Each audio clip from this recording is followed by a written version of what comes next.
Welcome to உமாச்சி kitchen. எல்லோரும் நல்லா இருக்கீங்களா? வாங்க, இன்றைக்கி எலுமிச்சங்க ஊறுகாங்க. இதில் நான் ஆயில் இல்லாமல் செய்ய போகிறேங்க. ஆயிலே கொஞ்சம் கூட சேர்க்க போகிறதில்ல. இதுக்கு வந்து ஒரு 7-8 எலுமிச்சம்பழம் போல் கட் பண்ணி வச்சுருக்கேங்க. அதுக்கு இந்தமாரி ஒரு சில்வர் யானத்தில் கட் பண்ணுங்கள். ஒரு கனமான தட்டாக எடுத்துங்க. மிலிசு தட்டாக இருந்தால் கத்தியில் கீறும் போது நமக்கு கோடு விழுந்துருங்க, ஓட்டையாயிடும் தட்டு. அதனால் கொஞ்சம் கனத்தட்டாக எடுத்துங்க. எடுத்துகிட்டு எலுமிச்சம்பழத்தை கட் பண்ணிங்க. அந்த சாரெல்லாம் இதிலே ஸ்டோர் ஆகிடுங்க. நம்ம இப்போ காய் நறுக்கிற கட்டைனா கொஞ்சம் அது வெங்காயம் சரியாக கழுவி இருக்க மாட்டோம்.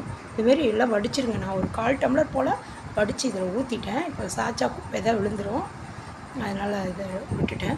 1/4 டம்ளர் போல் வடித்து இதில் ஊற்றிட்டேங்க. இந்த இதிலே ஊற்றிடுங்க. இதில் ஸ்டோர் ஆகிற லெமன் சாரும் இதிலே ஊற்றிடுங்க.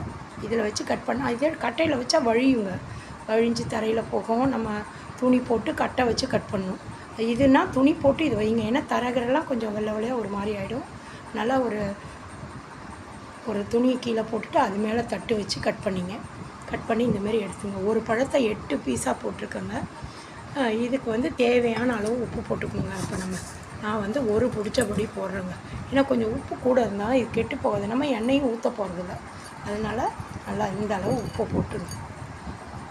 இந்த அளவு உப்பு போடுங்க. நம்ம மோர் சாதத்துக்கெலாம் குறைச்சிக்கணுங்க. மோர் சாதத்துக்கு எல்லாம் தான் நம்ம தொட்டுப்போம். மோர் சாதத்துக்கு உப்பு இல்லாமல் தான் நம்ம யூஸ் பண்ணிக்கணும். உப்பே போடக்கூடாது மோர் சாதத்தில். உப்பு இல்லாமல் இந்த பிக்கிள் வச்சு சாப்பிடுங்க. வேறு எதுலையா உப்பை குறைச்சிங்க. எதுலையா கம்மி பண்ணிங்க. என்றைக்கும் ஒரு நாள் எடுத்துங்க. டெய்லி ரெகுலராக எடுக்காதீங்க. எந்த ஊறுகாயும் ரெகுலராக எடுக்கக்கூடாதுங்க. ஏன்னா உப்பு போட்டால் தான் அது நல்லாயிருக்கும். நம்ம உப்பு இல்லாமல் அதை பண்ண முடியாது. அதனால் இப்போ உப்பு போட்டு இப்படி நல்லா குளிக்கிங்க. நல்லா குலுக்கி வச்சிட்டோன்னா அது நமக்கு டெய்லி இப்படி தாங்க. காலம்பரையும் ஈவினிங்கும் ஒரு 7 நாள் வரையும் இதை குலுக்கிக்கிட்டே இருக்கணும். குலுக்கி வைக்கணும். காலம்பரை ஒரு நடை, ஈவினிங் ஒரு நடை. சில்வர் பாத்திரத்தில் போடாதீங்க. இது பீங்கான் நல்லது, இல்லைன்னா கண்ணாடி நல்லது. அதுவும் இல்லைன்னா பிளாஸ்டிக், கொஞ்சம் உயர்தரமான பிளாஸ்டிக்காக யூஸ் பண்ணுங்கள். பார்த்து கொஞ்சம் நல்ல பிளாஸ்டிக்காக யூஸ் பண்ணுங்கள். அதுதான் பண்ணாங்க. நம்ம வந்து அவசியம் சில்வரோ அலுமினியமோ எடுக்காதீங்க, ஓட்டையாயிடும். இந்த 7 நாளும் உப்பு ஒட்டி தான் போட்டிருக்கோம். அது நல்லா ஊறிடுங்க. நல்லா குலுக்கி விடுங்க. நல்லா குலுக்கி விட்டிங்கன்னா இப்போ அந்த தண்ணி நிற்கிது பாருங்கள், லெமன் சாறு. நம்ம 1/4 டம்ளர் ஊற்றுனேன் பாருங்கள், கட் பண்ணும் போது வந்தது. அதான் இப்படி நல்லா குலுக்கி விட்டுட்டிங்கன்னா எல்லா இடமும் ஊறி நல்லா கிடைக்குங்க. இதெல்லாம் இந்த புள்ளி மாதிரி இருக்குல்ல பழத்தில், அதுதாங்க. அது இருக்கலாம், புள்ளியாக இருக்கிறது அது இருக்கலாம். அது ஓகேங்க. இதை அப்படியே போட்டு மூடி வச்சுருங்க.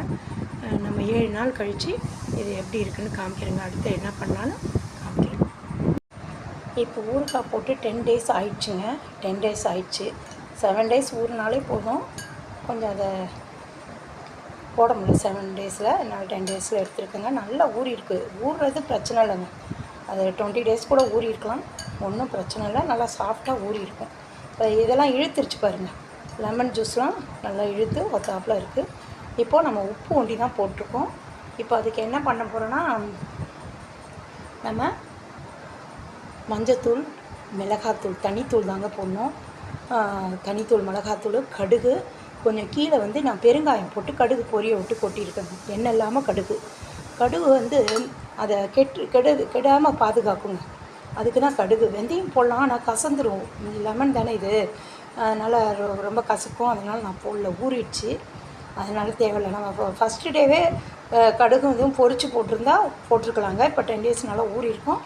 இன்னும் ஒரு 5 டேஸ் வச்சுருந்து யூஸ் பண்ணலாம். இப்போ நான் 5 டேஸ்லேயே யூஸ் பண்ண போகிற வாசி வெந்தயம் போட்டால் கசக்குங்க. இந்த கடுகு வந்து அந்த புளிப்பெல்லாம் இழுத்துக்கும், உப்பு புளிப்பெல்லாம் இழுத்துக்கும். அதனால் நம்ம இந்த கடுகை இப்போ பொரித்து போட்டுருக்கலாம். வெறும் கடுகு ஒண்டி கொஞ்சம் கூட பொரித்து போட்டுங்க. அது வந்து ப்ரொடக்ஷன் பண்ணும், உங்களுக்கு கெட்டு போகாமல் பார்த்துக்குங்க. அதுக்கு தான் அது. இப்போ வந்து நம்ம வந்து இதை போட்டுறோம். மஞ்சத்தூள் கொஞ்சம் கூட எடுத்துங்க, மிளகாத்தூள் காரத்துக்கு தக்க எடுத்துங்க. கடுகு ஒரு 1/2 ஸ்பூன் போல், 1/2 ஸ்பூன் மேலேயே இருக்கலாங்க, 3/4 ஸ்பூன் கூட போட்டுங்க.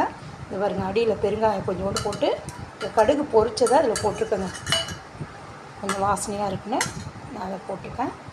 அதுக்கப்புறம் கை வைக்கக்கூடாதுங்க. நம்ம இப்போ இதில் என்றைக்கு நம்ம கட் பண்ணி போடுறோம் பாருங்கள், அதுக்கப்புறம் கையே வைக்கக்கூடாது. ஸ்பூனால் தான் ஹேண்டில் பண்ணணும், ஸ்பூனால் தான் எடுக்கணும். ஈரல் ஸ்பூனாக இருக்கணும். நம்ம இப்போ கிளறிட்டு இன்றைக்கி வச்சுட்டு நாளைக்கு என்ன பண்ணோம், ஒரு பாட்டிலில் ஸ்டோர் பண்ணிடலாங்க. அந்த பாட்டிலையும் நல்லா வாஷ் பண்ணி சன்லைட்டில் வச்சு எடுக்கணுங்க. நம்ம அப்படி சன்லைட்டில் வைக்கும் போது தான் அது பாக்டீரியா எதுவும் இருக்காது. அவசியம் ஊறுகாய்க்கெலாம் சன்லைட்டில் இருக்கணும். அந்த தண்ணி நல்லா வடிஞ்சிடணும். வடிய விட்டு சன்லைட்டில் கொண்டு வைங்க. நல்லா ட்ரையாக இருக்கணும், கொஞ்சம் கூட தண்ணி இருக்கக்கூடாது. அந்த சூட்லேயே அந்த பாக்டீரியாலாம் உள்ளே இருக்குது. எதனா பாக்டீரியா இருந்தால் கூட அதெல்லாம் எடுத்துருங்க. இப்போ வந்து நம்ம வினிகர் போடல, எண்ணெய் போடலை, அடுப்புலையும் வைக்கலைங்க. எண்ணெயும் சொட்டு கூட எண்ணெய் ஊற்றலை, அடுப்புலையும் நம்ம வைக்கலை. இவ்வளோ தாங்க. இதை அப்படியே ஸ்டோர் பண்ணிங்க. இதுக்கு வந்து ஒரு மர ஸ்பூன் போட்டுக்கிட்டிங்கன்னா நல்லதுங்க. அப்படி இல்லை சில்வர் ஸ்பூன்னா நமக்கு பாட்டிலேருந்து இப்போ ஒரு பீஸோ 2 பீஸோ எடுத்துக்கிறோன்னு வச்சுங்க. எடுத்துகிட்டு இந்த ஸ்பூனை சாப்பாட்டில் எடுத்து இது பண்ணிக்கலாம், இல்லைன்னா விளக்க போட்டுருங்க. அவ்வளோதான். இதுக்குள்ளே போகக்கூடாது, திருப்பி ஊறுகாய் டப்பாக்குள்ளே நம்ம போடக்கூடாது. அந்தமாரி பார்த்துக்கணும். இவ்வளோ தாங்க. இதை நல்லா ஒவ்வொரு நடையும் ஈரம் இல்லாத ஸ்பூனாக இருக்கணும். அதுக்கு தான் அந்த பாட்டிலே ஒரு மர ஸ்பூன் போட்டு வச்சுருங்க. இல்லையா பிளாஸ்டிக் கூட ஓகே. அதிலே நல்லா மூடுற மாதிரி இருக்கணும். நம்ம கை ஈரக்கை இல்லாமல் எடுக்கணுங்க. நம்ம ஊறுகாய் எடுக்கும் போது கூட கை ஈரம் இருக்கக்கூடாது. ஏன்னா அந்த ஸ்பூன் வழியாக தண்ணி கசிஞ்சு போய் ஊறுகாய்க்கு போயிடும். அதனால் நல்லா டவலில் தொடச்சிட்டு அதுக்கப்புறம் தான் நம்ம அந்த இதுக்கே கொண்டு போகணும். நம்ம ஊறுகாய்கிட்டே இந்த கையை எடுத்துகிட்டு போகணும். நல்லா டவலில் தொடச்சிருங்க ஈரம் இல்லாமல். இந்த மாதிரிலாம் ப்ரொடக்ஷன் பண்ணால் கெட்டே போகாதுங்க. எண்ணெயே தேவையில்லை.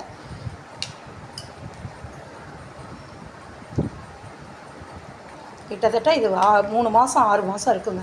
அப்பப்போ போட்டுங்க, ஒரு 10 15 இந்த அளவு போட்டுங்க. தீர விட்டு அடுத்து போட்டுக்கலாம். ஏன்னா நம்ம நிறைய போட அதை ஸ்டோர் பண்ணி வைக்கணும், அது கவனிக்கணும். இல்லைன்னா கொஞ்சம் எதனா வேறு யாருன்னா எடுக்கும் போது ஈரக்கையோ ஏதோ பட்டுருச்சுன்னா நம்ம கரெக்டாக பண்ணிவிடுவோம். எடுக்கிறவங்க டக்குனு ஈரக்கையை வச்சுட்டாங்கன்னா அது வேஸ்ட்டாக போயிடும். அதனால் கொஞ்சம் கொஞ்சமாக அப்பப்போ தேவையானதை பண்ணி ரெடி பண்ணி வச்சுங்க. அது ரொம்ப நல்லதுங்க. உப்பு ஒண்டி தயிர் சாதத்தில் உப்பை குறைச்சிங்க. ஏன்னா இதில் உப்பு ஜாஸ்தி. 2-3 நாளைக்கு ஒரு நடை யூஸ் பண்ணுங்கள், அடிக்கடி யூஸ் பண்ண வேணாம். ஏன்னா இதில் உப்பு கூட. நம்ம இது உப்பும் இந்த கடுகும் தாங்க அதை ப்ரொடக்ட் பண்ணும், கெட்டு போகாமல் அதை ப்ரொடக்ஷன் பண்ணும். நம்ம இதை ஊறுகாய் இதுமாரி போடுறதா இருந்தால் நீங்கள் வெந்தயமும் ஒரு 1/2 ஸ்பூன் அளவு, நம்ம கடுகு இதெல்லாம் உப்பு போட்டு குளிக்க வைக்கிறோம் பாருங்கள், அப்பயே எண்ணெய் இல்லாமல் கடாயில் பொரித்து போட்டுற வேண்டியதான். வெடிக்க விட்டு எண்ணெய் இல்லாமல் கடாயில் கடுகையும் வெந்தயத்தையும் வறுத்து இதில் சேர்த்துக்கலாங்க. இப்போ நான் 5 டேஸில் எடுக்கிறதுனால வெந்தயம் ரொம்ப ஊறாது. அது ஒரு 10 டேஸ் ஆகும் வெந்தயம்லாம் போட்டால் ஊற. இப்போ நான் அதனால் வெந்தயம் போடல, இதை ஒண்டி தான் போட்டிருக்கேன். இந்த பெருங்காயம் வந்து சும்மா ஸ்மெல் டேஸ்ட்டுக்குங்க, கொஞ்சம் நல்லாயிருக்கும், அதுக்கோசரம் வந்து பெருங்காயம். மற்றபடி இதுக்கு எதுவும் தேவையில்லைங்க. பெருங்காயம் கூட அவசியம் இல்லை. உப்பு, மஞ்சத்தூள், மிளகாத்தூள் தாங்க, கடுகு, அவ்வளோதான். இதுக்கு வேறு எதுவும் தேவையில்லை. நான் ட்ராப் கூட எண்ணெய் ஊற்றலைங்க. பிபி இருக்குது, அதனால் கொஞ்சம் அவங்களுக்கும் ஆகாதுன்னு நான் வந்து எண்ணெய் ஊற்றாமல் தான் பண்ணியிருக்கேன்.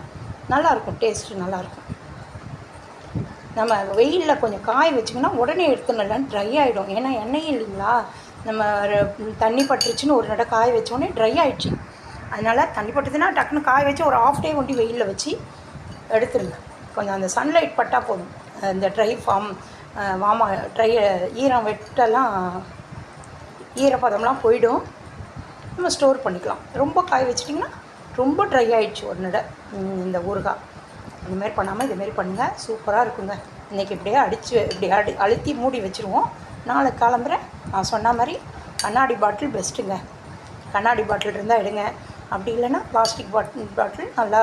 பீங்கான் ரொம்ப பெஸ்ட்டு. பீங்கானில் தான் நான் அள்ள போகிறேன். நீங்கள் பீங்கான் இல்லைன்னா கண்ணாடி பாட்டில், கண்ணாடியும் இல்லைன்னா பிளாஸ்டிக் ஓகே. கொஞ்சம் நல்ல பிளாஸ்டிக்காக எடுத்து அதேமாரி அதை ஸ்டோர் பண்ணி எடுத்துங்க. Okay, thank you. அவசியம் எல்லோரும் செஞ்சு சாப்பிடுங்க. சப்ஸ்கிரைப் பண்ணுங்கள், ஷேர் பண்ணுங்கள், கமெண்ட் பண்ணுங்கள். தேங்க்யூ.